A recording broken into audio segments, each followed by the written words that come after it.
बिस्मिल्लाहिर्रहमानिर्रहीम। स्टूडेंट्स, आज हम सेकंड ईयर फिज़िक्स उसका आगे टॉपिक बढ़ा रहे हैं जी। हमने इससे पहले लेक्चर में applications of Gauss's law topic start किया है। उसकी फ़र्स्ट एप्लीकेशन हम पढ़ चुके हैं। आगे हम सेकंड एप्लीकेशन की बात कर रहे हैं जी। Electric field intensity due to an infinite sheet of charge. अब जिन बच्चों ने बेसिक लेक्चर लिया हुआ वो जानते हैं कि गाजीस लॉ की मदद से हम इलेक्ट्रिक फील्ड इंटेंसिटी कैलकुलेट करते हैं।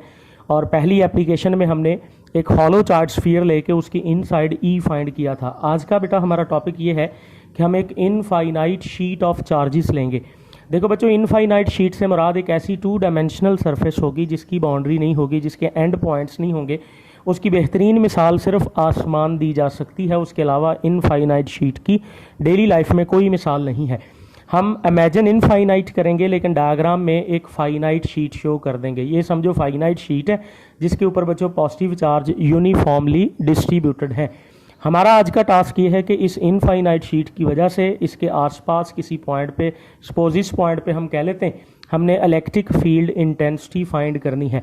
अब जिन्होंने गाजीस लॉ की एप्लीकेशन का बेसिक लेक्चर सुना है वो जानते हैं कि गाजीस लॉ अप्लाई करने के 4 स्टेप होते हैं। वही 4 स्टेप बच्चों हम परफॉर्म करेंगे तो और आज वाली डेरिवेशन को कंप्लीट करेंगे। तो सबसे पहले हम एक नई टर्म डिफाइन कर रहे हैं जो फर्स्ट एप्लीकेशन में बच्चों इसकी ज़रूरत नहीं पड़ी थी, इसलिए डिफाइन नहीं किया यहाँ, लेकिन इसकी ज़रूरत है तो आज से हम डिफाइन करेंगे। और आगे भी चैप्टर के अंदर इसको कई जगह बेटा हमने यूज़ करना है। सरफेस चार्ज डेंसिटी, इसे सिग्मा, जो बच्चे केमिस्ट्री पढ़ते हैं वो सिग्मा बॉन्ड के लिए ये सिंबल पढ़ चुके हैं, वही वाला सिग्मा बेटा यूज़ करेंगे तो चार्ज पर यूनिट एरिया, इसे सरफेस चार्ज डेंसिटी कहा जाएगा। इसे यूज़ करेंगे डेरिवेशन में तो इसे हमने शुरू में डिफाइन करके रख लिया।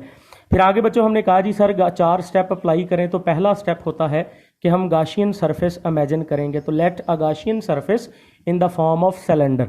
फर्स्ट एप्लीकेशन में हमने स्फीयर लेट किया था, आज सेकंड एप्लीकेशन में गाशियन सरफेस के तौर पे हम सिलेंडर लेट कर रहे हैं। जब तीसरी एप्लीकेशन बेटा मुकम्मल हो जाएगी तो फिर हम फैसला करेंगे कि हम किस बेस पे ये डिसाइड करते हैं कि यहाँ कौन सी शेप लेट करनी। फिलहाल आप याद कर लें कि यहाँ हमने ये बच्चों सिलेंडर लेट किया जी, ये वाला। अच्छा जी, इसके अंदर अब जिन बच्चों को याद है जी 4 स्टेप, उसमें पहला स्टेप होता है गाशियन सरफेस लेट करना, दूसरा स्टेप होता है जी गाशियन सरफेस के अंदर चार्ज फाइंड करना। तो बच्चों चार्ज हम फाइंड करेंगे तो चार्ज फाइंड करने के लिए ये सिग्मा का फार्मूला आज हम यूज़ करेंगे। चार्ज फाइंड करना तो एरिया इधर आके मल्टीप्लाई होगा सिग्मा इंटू एरिया।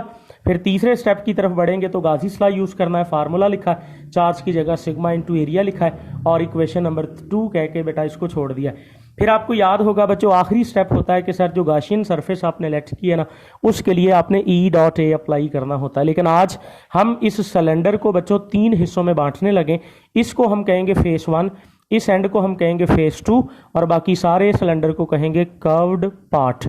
इसकी अगर थोड़ी क्लियर डायग्राम देखनी है तो आप अपनी टेक्स्ट बुक देख सकते हैं, उसमें आपको दिखाई देगा जी फेस 1, फेस 2 और बाकी सिलेंडर सारा कर्व्ड पार्ट है। तो हमने ई डॉट ए अप्लाई करना है, लेकिन उसके लिए हमने अपनी सरफेस को 3 हिस्सों में बांट लिया है।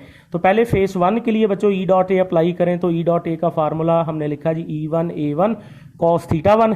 E1 A1 यहाँ थीटा की वैल्यू बेटा इस सेंस में 0 है, यहाँ से आपने याद रखना है। बच्चों हम इस फेस की बात करें, इस पे एरिया वेक्टर तो जाहिर बात है इस पे परपेंडिकुलर ड्रॉ होगा।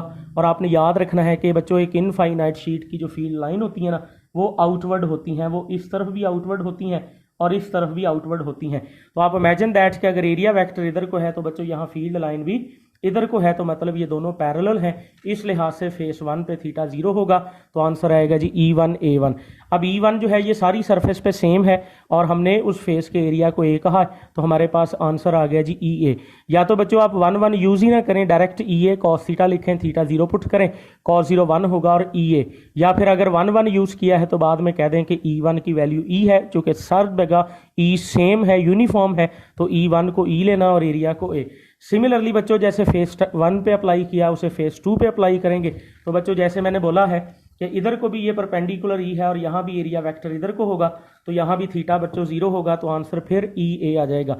अब कर्व्ड पार्ट की तरफ आए तो यहाँ थीटा 90 होगा और कॉस 90 चूँकि 0 होगा। अब 90 इस बेस पे बेटा हम कह रहे हैं कि हमारे पास ये देख लें कि ई की डायरेक्शन या इस तरफ है या इस तरफ है, लेकिन कर्व्ड पार्ट पे एरिया वेक्टर ऊपर को हो सकता है, नीचे को होगा, लेकिन ई वेक्टर पे वो परपेंडिकुलर ही बनेगा। इसका मतलब ये है कि यहाँ थीटा बच्चों 90 होगा और कॉस 90 चूँकि 0 होता है, तो हम कह सकते हैं जी हमारे पास ये 530। अब ऐड करेंगे तो हमारे पास EA प्लस EA, तो आंसर आ गया 2A। और ये अब 4 स्टेप पूरे होते हैं। ये वो फ्लक्स है जो ई डॉट ए से, जो गाजीस लॉ से आया था, उन दोनों को बच्चों कंपेयर करेंगे, और कंपेयर करेंगे तो जवाब बचता है जी सिग्मा ओवर 2 एप्सिलॉन नॉट। और अगर इसे वेक्टर फॉर्म में लिखना हो तो ई पे एरो लगा के यहाँ आर हैट बताएंगे, और आर हैट ई की डायरेक्शन बताने के लिए है जो कि शीट से आउटवर्ड अवे होती है। तो ये बच्चों यहाँ तक आंसर। ये फार्मूला आपने एमसीक्यू के तौर पे भी याद रखना है कि इनफाइनाइट शीट का ई फाइंड करें तो होता है जी सिग्मा ओवर 2 एप्सिलॉन नॉट।